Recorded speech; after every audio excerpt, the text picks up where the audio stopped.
1 Samuel chapter 1.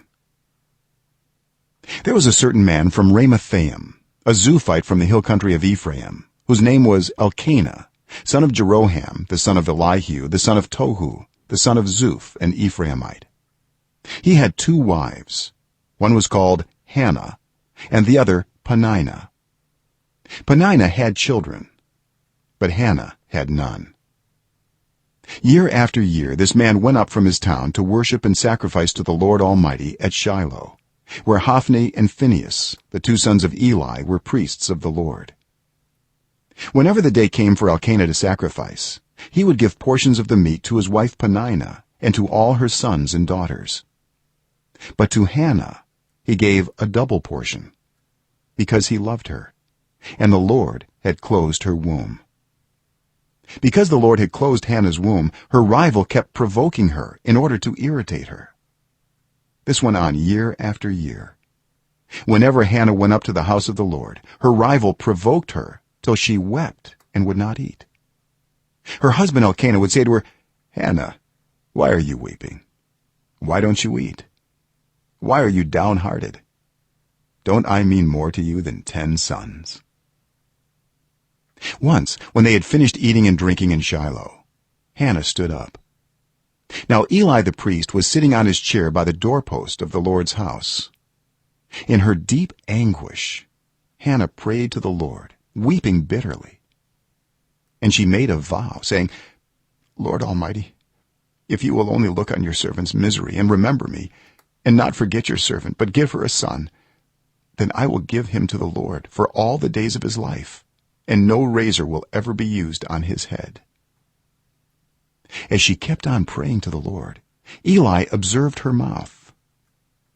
Hannah was praying in her heart, and her lips were moving, but her voice was not heard. Eli thought she was drunk, and said to her, "How long are you going to stay drunk? Put away your wine." "Not so, my lord," Hannah replied. "I am a woman who is deeply troubled. I have not been drinking wine or beer. I was pouring out my soul to the Lord. Do not take your servant for a wicked woman. I have been praying here out of my great anguish and grief." Eli answered, "Go in peace, and may the God of Israel grant you what you have asked of him." She said, "May your servant find favor in your eyes." Then she went her way and ate something, and her face was no longer downcast. Early the next morning they arose and worshipped before the Lord, and then went back to their home in Ramah. Elkanah made love to his wife Hannah, and the Lord remembered her. So in the course of time Hannah became pregnant and gave birth to a son. She named him Samuel, saying, "Because I asked the Lord for him."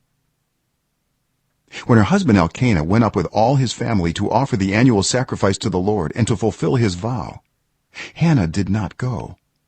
She said to her husband, "After the boy is weaned, I will take him and present him before the Lord, and he will live there always." "Do what seems best to you," her husband Elkanah told her. "Stay here until you have weaned him. Only may the Lord make good his word." So the woman stayed at home and nursed her son until she had weaned him. After he was weaned, she took the boy with her, young as he was, along with a 3-year-old bull, an ephah of flour, and a skin of wine, and brought him to the house of the Lord at Shiloh. When the bull had been sacrificed, they brought the boy to Eli, and she said to him, "Pardon me, my lord.